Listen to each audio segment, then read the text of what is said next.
1900 ఎకరాలు, రంగనాయకుల స్వామి 500 ఎకరాలు, గురవాయిపాలెంలో 70 ఎకరాలు, భాస్కరరావుపేటలో 180 ఎకరాలు, వైవాకలో ఫ్రీడమ్ ఫైటర్స్కి ఇచ్చిన 900 ఎకరాలు, ఉనికిల్లో ఉన్న 200 ఎకరాలు, గౌరవ ముఖ్యమంత్రి గారి డైరెక్షన్లో రెవెన్యూ మంత్రి సహకారంతో సిఎస్ఆర్, సిసిఎల్ఏ గారు, కలెక్టర్ గారు, అందరూ జాయింట్ కలెక్టర్ గారు 1 గంట 40 నిమిషాలు మీటింగ్ పెట్టి ఒక రూట్ మ్యాప్ రిజాల్వ్ చేయడానికి ఒక రూట్ మ్యాప్ ఇచ్చారు. అందరినీ అభినందిస్తున్నాను. ఇప్పటికే 5 జీవోలు ఇచ్చారు, 2800 ఎకరాలకు ఇచ్చేశారు. నిన్న ఆదివారం ఉదయం 2100 ఎకరాలకు జీవో ఇచ్చారు. ఇంతమంది జీవితాలకి శాశ్వతంగా మేలు చేసిన మన సీఎం గారిని కైకలూరు నియోజకవర్గ ప్రజలందరి తరఫున కృతజ్ఞతలు తెలియజేస్తున్నాను. దీనిలో గర్వంగా చెప్తున్నాను, ఒక గొప్ప విషయం.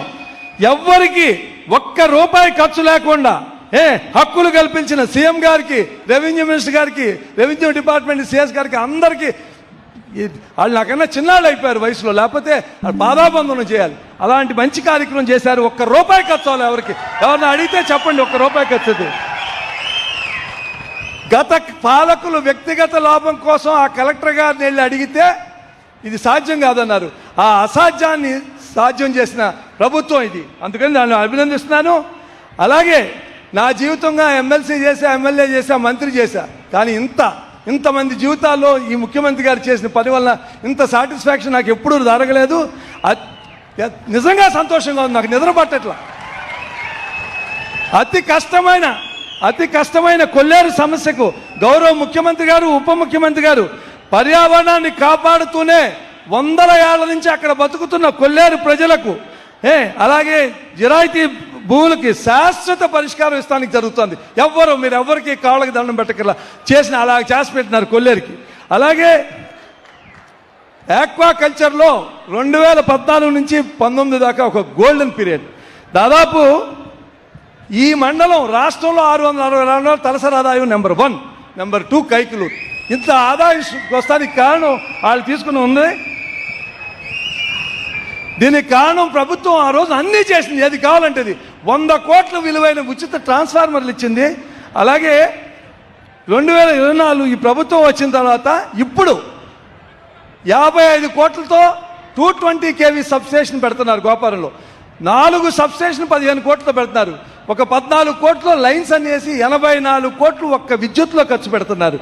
అలాగే ఈ మంచి ప్రభుత్వం చరిత్రలో ఎప్పుడూ లేని విధంగా డ్రైన్స్ని 100కి 100 పాళ్ళు తవ్వేశాం, అన్ని డ్రైన్స్ని.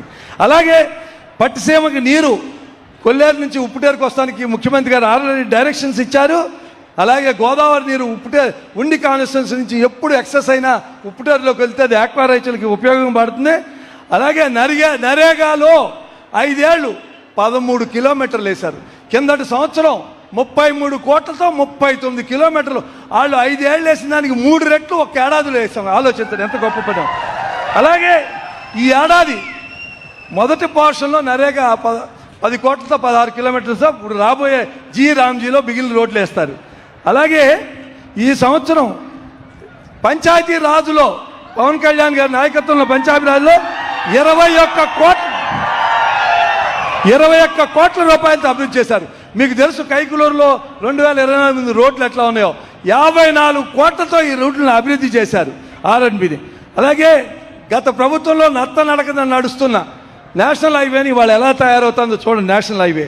అలాగే సీఎం రిలీఫ్ కింద 7,44,00,000 ఇచ్చారు సీఎం గారి హెల్త్ రిలీఫ్ కోసం. అలాగే భక్తులకి నమ్మకమైన అతి పురాతనమైన మన పాతాళ భోగేశ్వర స్వామి టెంపుల్ డెవలప్ చేయడానికి 10 కోట్ల రూపాయలు ఖర్చు పెడుతున్నాం. 2019కి ముందు నేను మీకు చాలాసార్లు చెప్పాను, పిచ్చ మొక్క నాటి మంచి కాయలు కాయమంటే కాయదు. కానీ ఒకసారి అవకాశం ఇవ్వమన్నారని మనం ఒక అవకాశం ఇస్తే ఏం చేశారండి? ఈ అవకాశాన్ని అభివృద్ధికి కాకుండా అన్ని రంగాల్లోనూ విధ్వంసం సృష్టించారు. గొడ్డలి పార్టీ బాబాయిని చంపి తల్లికి చెల్లికి ఆస్తి ఇవ్వకోకుండా వాళ్ళ కుటుంబాన్ని బాధపెట్టారు. మనకేం చేస్తారని ఒకసారి ఆలోచించండి. అధికారం లేనప్పుడు పాదయాత్ర చేస్తూ ముద్దులు పెడుతూ అధికారం వచ్చిన తర్వాత అది శాశ్వతం అనుకుని అంతఃపురాల్లో కూర్చుని అన్ని కుట్రలు చేశారు. అలాగే ఇప్పుడు అధికారం కోసం కొత్త డ్రామాలు మొదలుపెట్టారు. గంజాయి బ్యాచ్తో వెళ్ళి రఫా అని ప్రజల్ని భయభ్రాంతులను చేస్తున్నారు. ఒక్కసారి ఆలోచించండి, గొడ్డలిపాటి 5 సంవత్సరాలు చేసిన విధ్వంసాన్ని చంద్రబాబు నాయుడు గారు, మోడీ గారి సహకారంతో పవన్ కళ్యాణ్ గారు కలిసి ఇప్పుడు మళ్ళీ అభివృద్ధి పదంలో తీసుకెళ్తున్నారు. ఈ మీటింగ్ వచ్చిన వాళ్ళందరినీ నేను కోరేది ఒకటే, మీ పక్క వాళ్ళకి ఊళ్ళలోకి వెళ్ళి చెప్పండి, చిన్న చిన్న ఇబ్బందులకి గొడ్డలిపాటి అవకాశం వస్తే ఈ రాష్ట్ర భవిష్యత్తు అంటే మన పిల్లల భవిష్యత్తుకి మనమే ఉరేసిన వాళ్ళం అయిపోతామని చెప్పండి. అలాగే మీరు చూస్తున్నారు, 16,000 మందికి డిఎస్సీలో ఇస్తే ధర్నాలు, ఎన్ని అబద్ధాలతో ఆ ధర్నాల్లో కూడా జంజీ ఎవ్వరూ లేరు, నాయకులు 2-3 ఉన్నారు, మిగిలిన వాళ్ళంతా పెయిడ్ ఆర్టిస్టులతో పెట్టి ధర్నాలు చేస్తున్నారు. అలాగే కోర్టుల్లో దాదాపు ఇప్పటికీ అన్ని కోర్టులు 300 సార్లు కోర్టులు చివాట్లు పెట్టినా వాళ్ళకి సిగ్గులేదు. మనం ఏది చేసినా మన పిల్లల భవిష్యత్తు గురించి చేస్తాం, దానికి మనం మంచి ప్రభుత్వం కావాలి. దీన్ని కాపాడుకోవాల్సిన బాధ్యత మీ అందరి మీద ఉంది, ఎవరి మీద కాదు, మీ అందరి మీద ఉంది. ఆక్వా రైతులకి కష్టం తీరాలంటే ప్రభుత్వం తరఫున చేయవలసింది 3: ఒకటి నీళ్ళు ఇస్తాం, 2 రోడ్లు వేస్తాం, తర్వాత కరెంటు సబ్సిడీ జీవో పాస్ అయిపోయింది గవర్నమెంట్లో, క్యాబినెట్లో ముఖ్యమంత్రి గారు నిర్ణయం తీసుకున్నారు. రేపు జీవో ఇచ్చి ప్రకటించి రైతులందరికీ, ఆక్వా రైతులకు ₹1.5కి, పాత ప్రభుత్వం లాగా ఆక్వా నాన్ ఆక్వా జోన్ లేవు, అందరికీ ₹1.5కి కరెంట్ ఇస్తున్నారు. ఎల్లుండే దాన్ని రేపే అమల్లోకి వస్తుంది. ఈ ఇంత మంచి చేస్తున్న మన ప్రేమిత ముఖ్యమంత్రి గారు నేను ఒకటే కోరుతాను, మన నియోజకవర్గానికి, మనకి ఇంత మంచి చేస్తున్న నియోజకవర్గానికి మీరందరూ లెగిసి నుంచుని చేతులెత్తి భద్రత తెలియజేయవలసిందిగా కోరుతున్నాను. అందరూ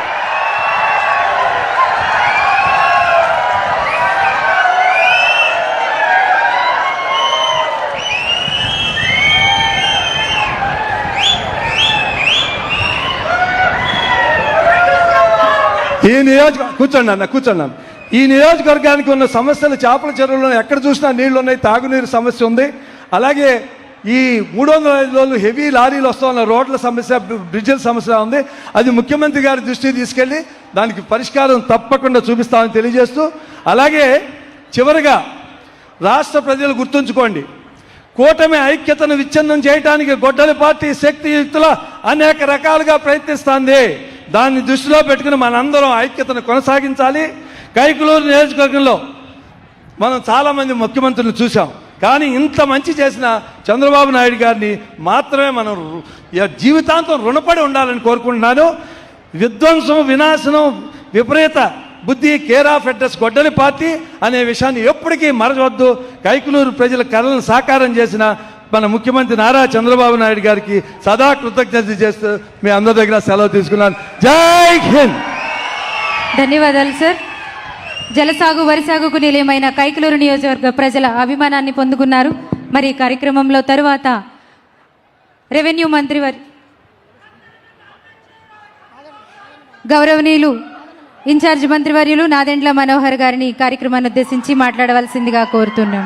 సభాధ్యక్షులు, స్థానిక శాసనసభ్యులు పెద్దలు డాక్టర్ కామినేని శ్రీనివాస్ గారికి, మన రాష్ట్ర ముఖ్యమంత్రి వర్యులు, ఎంతో అనుభవం కలిగిన నాయకుడు గౌరవనీయులు చంద్రబాబు నాయుడు గారికి, వేదిక అలంకరించిన పెద్దలందరికీ కూడా, మాతో పాటు మీరందరూ కూడా ఘన విజయం కూటమికి సాధించినందుకు మన జన సైనికులు, మన తెలుగుదేశం పార్టీ నాయకులు, మన భారతీయ జనతా పార్టీ నాయకులు అందరికీ పేరు పేరున నమస్కారాలు. ముఖ్యంగా ఈ కార్యక్రమం వెనక ఎంత కృషి ఉండిందో మీ అందరికీ తెలియాలి. ఎందుకంటే ప్రతి క్యాబినెట్ సమావేశంలో గౌరవ ముఖ్యమంత్రి గారు ఎప్పుడు కూడా రెవెన్యూ మినిస్టర్ గారిని ఎక్కడి వరకు తీసుకొచ్చారు, మీ 22A పరిష్కారం భూములు ఏ విధంగా మీరు మార్పు తెచ్చారనే దానిపైన ఎప్పటికప్పుడు ప్రశ్నిస్తూ ఉంటారు. పవన్ కళ్యాణ్ గారు కూడా ఈరోజు నేను ఈ కార్యక్రమానికి వెళ్తున్నానంటే ఆయన మనస్ఫూర్తిగా గౌరవ ముఖ్యమంత్రి గారిని అభినందించమన్నారు, రెవెన్యూ మంత్రి గారిని, అదేవిధంగా కామినేని శ్రీనివాస్ గారిని. ఎందుకంటే ఏలూరు జిల్లాలో మొట్టమొదటిసారి మనం రాష్ట్రంలో 22A పరిష్కారం కోసం సభలు నిర్వహించాం. మొదటి రోజున దాదాపు 1400 మంది మన జిల్లా నుంచి వచ్చి అర్జీలు సమర్పించుకున్నారు. ఎంతోమంది పాపం బాధపడిపోతూ కుటుంబాలు ఎంతో నష్టం కలిగిపోయి ఎవరి చేతిలో ఉందో సమస్య పరిష్కారం తెలియక తిరిగి తిరిగి అలసిపోయామండి, నాకు 80 సంవత్సరాలు వచ్చినాయి, 90 సంవత్సరాలు వచ్చినాయి అనే పెద్దలు కూడా పాపం ఎంతోమంది బాధతోటి వాళ్ళు వివరించారు. నిజంగా ఈ రోజున ఈ స్థాయిలో 5,500 ఎకరాలు మనం ఒక్క ఏలూరు జిల్లాలోనే గౌరవ ముఖ్యమంత్రి గారి చేతుల మీదుగా మనం 22A పరిష్కారం చేయగలిగామంటే ఎంతో అదృష్టంగా మనం భావించుకోవాలి. దాని వెనక ఉన్న పట్టుదల, ఆ పట్టుదలే కాకుండా ఆయనకున్న అనుభవంతో క్షేత్రస్థాయిలో వీటిని పరిశీలించండి, మీరు తిరగండి, ప్రజల దగ్గర నుంచి తెలుసుకోవడం అనే విషయం పదే ఆయన చెప్తున్నందుకు మనస్ఫూర్తిగా ముఖ్యమంత్రి గారికి, జనసేన పార్టీ తరఫున, పవన్ కళ్యాణ్ గారి తరఫున మనస్ఫూర్తిగా ఆయనకి ఈ సందర్భంగా అభినందిస్తా ఉన్నాను. ప్రజలందరూ కూడా ఒక నమ్మకం మీరు పెట్టుకోవాలి. కైకలూరు నియోజకవర్గంలో ఆ రోజు కూటమి అభ్యర్థిగా డాక్టర్ కామినేని శ్రీనివాస్ గారు నిలబెట్టినప్పుడు 45,000 ఓట్లతో మీరు గెలిపించారు. అదొక చరిత్ర. మీరు కోరింది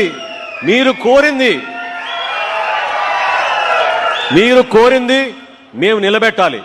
మీరు కోరింది ఒక మంచి మార్పు, మంచి ప్రభుత్వం, మంచి నాయకత్వం. దానికోసమే మేమందరం మీ ముందున్నాం. ఈరోజు చంద్రబాబు నాయుడు గారు, అదేవిధంగా పవన్ కళ్యాణ్ గారు, కేంద్రంలో మన ప్రధానమంత్రి గారు నరేంద్ర మోడీ గారి సహకారంతో మనం చేస్తున్న అభివృద్ధి కార్యక్రమాలు రాష్ట్ర వ్యాప్తంగా ఇతర రాష్ట్రాలతో పోటీపడి ముందుకెళ్తున్నాం. కైకలూరు నియోజకవర్గంలో గతంలో కూడా ఇక్కడ పర్యటన చేసినప్పుడు పవన్ కళ్యాణ్ గారితో పాటు మీ నీటి సమస్య గురించి ప్రత్యేకంగా ఆయన దృష్టి పెట్టారు. కలిడిండి మండలం కోసం ఖచ్చితంగా జల్ జీవన్ మిషన్ ద్వారా గ్రామాల్లో ఉన్న నీటి సరఫరా ఇంకా మరింత మెరుగుపరిచే విధంగా ఆయన తరఫున మీ అందరికీ మాటిస్తున్నాను. ప్రభుత్వం తరఫున తప్పకుండా రాబోయే రోజుల్లో పవన్ కళ్యాణ్ గారు ఈ ప్రాంతానికి వచ్చి ఒక సభ నిర్వహించి ఈ గ్రామాల్లో ఉన్న సమస్య పైన ప్రత్యేకంగా మీకు తాగునీటి పైన దృష్టి సారించి జల్ జీవన్ మిషన్ నుంచి ఒక 36 కోట్ల రూపాయలు విడుదల చేసే విధంగా మీ అందరం కూడా ఆయన రిక్వెస్ట్ చేసి ఈ ప్రాంతాన్ని తీసుకొస్తామని సందర్భంగా కోరుకుంటూ, గౌరవ శాసనసభ్యులకి మరొకసారి అభినందించడమే కాకుండా సోదరులు రెవెన్యూ మినిస్టర్ గారు కూడా ఈ విధంగా ఈ పనిని మనం ముందు తీసుకెళ్లగలిగితే వేల సంఖ్యలో మనం లబ్ధిదారులకు పాపం వాళ్ళకి న్యాయం చేయగలుగుతాం. మీరందరూ కూడా దాన్ని గుర్తుపెట్టుకుని మీరు మీ కుటుంబ సభ్యులు ఒక అద్భుతమైన భవిష్యత్తుని ఏ విధంగా నమ్మి మమ్మల్ని ఇక్కడ కూర్చోబెట్టారో ఆ నమ్మకాన్ని మేము చాలా జాగ్రత్తగా ముందుకు తీసుకెళ్లి మన కూటమి ప్రభుత్వం విజయం సాధించే విధంగా ముందుకెళ్దామని ఈ సందర్భంగా మనస్ఫూర్తిగా మిమ్మల్ని కోరుకుంటూ గౌరవ ముఖ్యమంత్రి గారికి మరొకసారి ధన్యవాదాలు తెలుపుకుంటూ సెలవు తీసుకుంటున్నాను. జై హింద్.